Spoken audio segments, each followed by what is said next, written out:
प्रेरणास्पद कथा YouTube channel पर मैं धनंजय जैन आप सभी का हार्दिक स्वागत करता हूं। दोस्तों,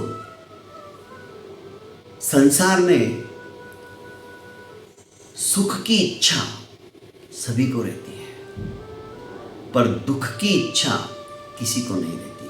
कोई भी नहीं चाहता है कि मैं दुखी रहूं या मेरे जीवन के अंदर दुख आए। सभी चाहते हैं कि मेरा प्रत्येक क्षण, हर पल हर क्षण मैं सुखी हूं। पर क्या यह संभव है? सुख और दुख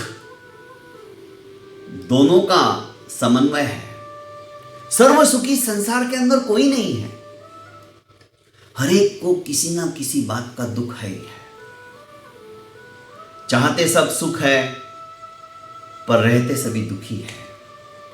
दुख में से सुख निकालने की कला जिसे आ गई, समझ लीजिए वो सुखी हो गया। पर ऐसा नहीं होता है। दोस्तों, मान लो 100 साल की उम्र हम पकड़ते हैं, जबकि आज की तारीख में 100 साल कोई नहीं जीता है।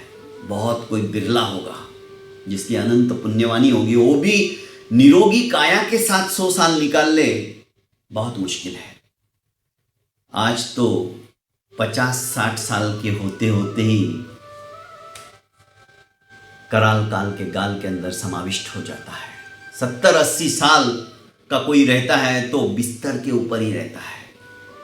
बस रिमोट से टीवी के चैनलों को बदलता रहता है, जिंदगी में कुछ कर नहीं पाता। यदि देखा जाए तो 100 साल भी यदि हम पकड़ते हैं तो 100 साल के दिन होते 36,000। इसमें से आधे मतलब 18,000 दिन तो हमारे सोने में ही चले जाते हैं, 50%। अब 18,000 दिनों को 3 विभागों में विभाजित कर लेते हैं हम। बचपन, जवानी और बुढ़ापा। 6,000। ओके, 6,000 दिन। 6,000 बचपन के, 6,000 जवानी के और 6,000 दिन बुढ़ापे के। बचपन तो हमारा खेलने कूदने में चला जाता है, हम उसे यूं ही व्यर्थ गंवा देते हैं। बुढ़ापा जो है, बीमारियों के अंदर संत्रस्त होकर चला जाता है। हम तो भगवान से प्रार्थना करते हैं। ऐसे भी कई लोग मैंने देखे कि है भगवान अब उठा लो, बस बहुत हो गया। कोई साल संभाल करने वाला भी नहीं रहा है। मेरे अपने भी पराये हो गए हैं। जब तक मैं कमा कर लाता था तब तक सभी को अच्छा लगता था, पर अब मैं कमा नहीं रहा हूं तो मैं सबके ऊपर बोझ बन गया हूं। इसलिए हे भगवान, अब तुम उठा लो। देखा है आपने भी। तो 6,000 और 6,000, 12,000 तो ऐसे ही चले गए। बचे 6,000 दिन सिर्फ। दोस्तों, कोई भरोसा नहीं है। जवानी के अंदर ही हम स्वस्थ रहे, मस्त रहे, पर जवानी हमारी भोगोपभोग और दूसरों के लिए जीने में व्यतीत हो जाती है। बच्चों के लिए, परिवार के लिए, समाज के लिए। हम अपने आप के लिए जीते ही नहीं हैं। कहां जीते हैं? क्षणभंगुर जीवन है, और जरूरी नहीं है जवानी के अंदर हम बिल्कुल निरोगी रहे। आजकल तो हार्ट अटैक कॉमन बात हो गई है, और बीमारी जो है अमीरी गरीबी नहीं देखती है, बचपन जवानी बुढ़ापा नहीं देखती है। वो कभी भी किसी को भी हो सकती है, क्योंकि आजकल का हमारा खान पानी खत्म हो गया है, बेकार हो गया है। पौष्टिक चीजें हम खाते ही नहीं है। हमारे पूर्वज जो थे 100-100 किलो की गोनियां उठाकर फेंक देते थे। आज हम 50 किलो भी नहीं उठा पाते हैं। हमारे शरीर के अंदर हमारा संघनन, हमारी संस्थान वैसा नहीं रहा है। शरीर का ढांचा ही हमारा बदल गया है। कमजोर हो चुके हैं हम। चेहरे के ऊपर जो तेज होना चाहिए समाप्त हो गया है। आंखें अंदर धंस गई है। हमने मुस्कुराना छोड़ दिया है, क्योंकि हम दिन रात घानी के बैल की तरह बस पैसा कमाने के पीछे भागते रहते हैं, और ये जानते कि पैसा मेरे साथ नहीं जाने वाला है। फिर ममत्व क्यों?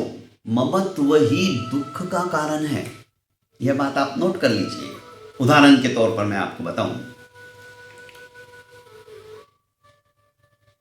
आपको एक बेटा है, आपके भाई साहब को भी बेटा है, आपका जो मित्र है उसे भी बेटा है, परिवार के अंदर आपके ही गांव में रहने वाला जिसे आप जानते नहीं हो, उसे भी लड़का लड़की होंगे है। कल्पना करो, आपका लड़का इकलौता पुत्र आपके देखते देखते ही कराल काल के गाल के अंदर समाविष्ट हो जाता है, मर जाता है, आपको कैसा लगेगा? आप कहोगे आप कैसी बात कर रहे हो, वो तो मेरे जिगर का टुकड़ा है, वही मेरी दुनिया है, यदि वही चला गया तो मैं क्या करूंगा? आपको बहुत ज्यादा दुख होगा। हमें बहुत ज्यादा दुख होता है, स्वाभाविक है।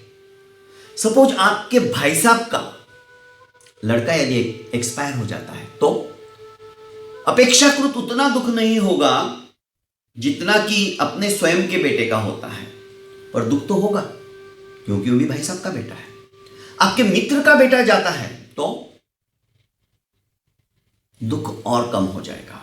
और जिस व्यक्ति को आप जानते ही नहीं हो, आपके ही गांव का है, उसका बेटा चला जाता है तो सच कहता हूं हमें कोई दुख नहीं होता है। क्यों? क्योंकि उसके साथ हमारी इतनी आत्मीयता नहीं है, इतना लगाव नहीं है, इतना ममत्व नहीं है।